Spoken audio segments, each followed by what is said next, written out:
2.5. You didn't look at a graph. All right? Because a graph can be skewed. Does anybody know what that means? It could be slightly wrong. You might think it looks like it's 1/2, but it could be 0.5. Does that make sense?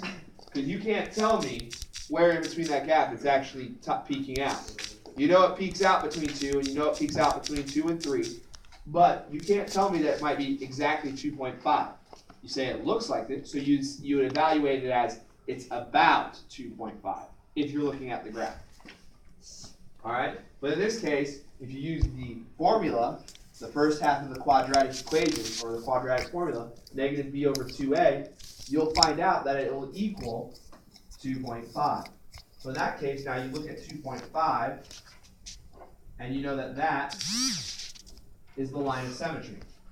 In other words, the line is equal distance horizontally from that line. The graph line is equal distance from the other side of it, from that line.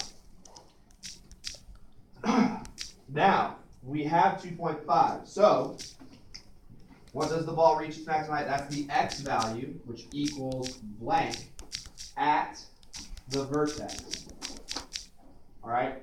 I'm writing it like this so you guys understand that we're looking at the vertex. We're trying to find out what the value of the vertex is. Please close your Chromebooks, Nathaniel and Jason. All right? And we found out that that is 2.5. Now we want to find out what the maximum height of the ball is. I'm trying not to go off the graph because I have hard numbers. All right? Now in this case, since I know that the max height happens at 2.5 seconds, I can plug that in for my time. Negative 16 times 2.5. You can put it down here. I'm trying to get it where everybody can see it.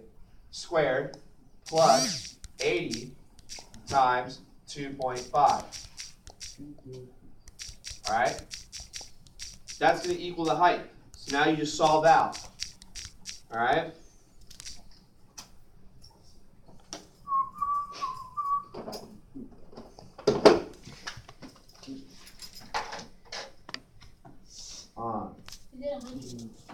Negative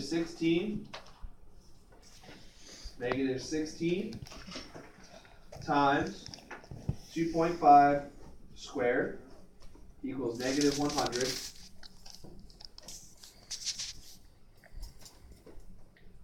plus 80 times 2.5.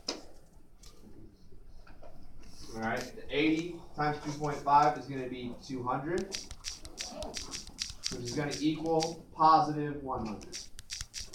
All right, so now, as you can see, that is our max height. And I did it numerically. I didn't just go off the graph. If you're only given a graph, try to go off the graph. I'm not saying don't. The graph is a good assumptive tool. All right? But sometimes it could be hard to read. If you get the numerical values, utilize the numerical values because the graph might be askew, meaning not accurate. All right? So y equals what number at the vertex? It equals 100. All right?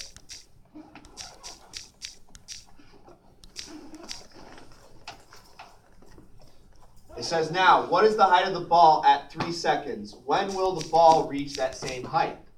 Now this is a two-part question. All right? At 3 seconds, all right, I'm just going to do this in green. All right?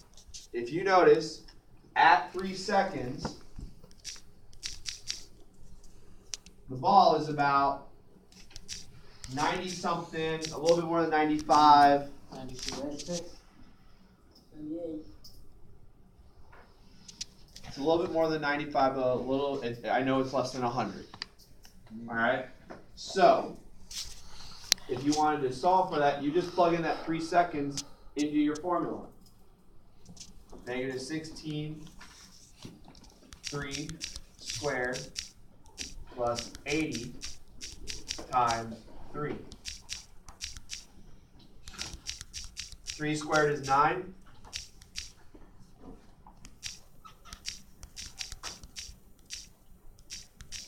3 squared is 9. 16 times 9 is 144. It's negative.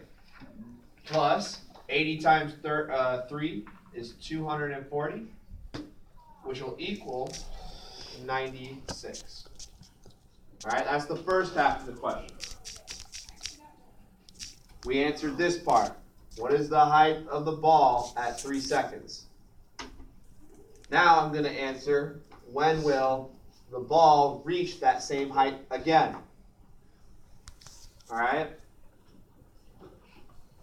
I'm going to do that part of the problem over here because you're going to see a lot of work.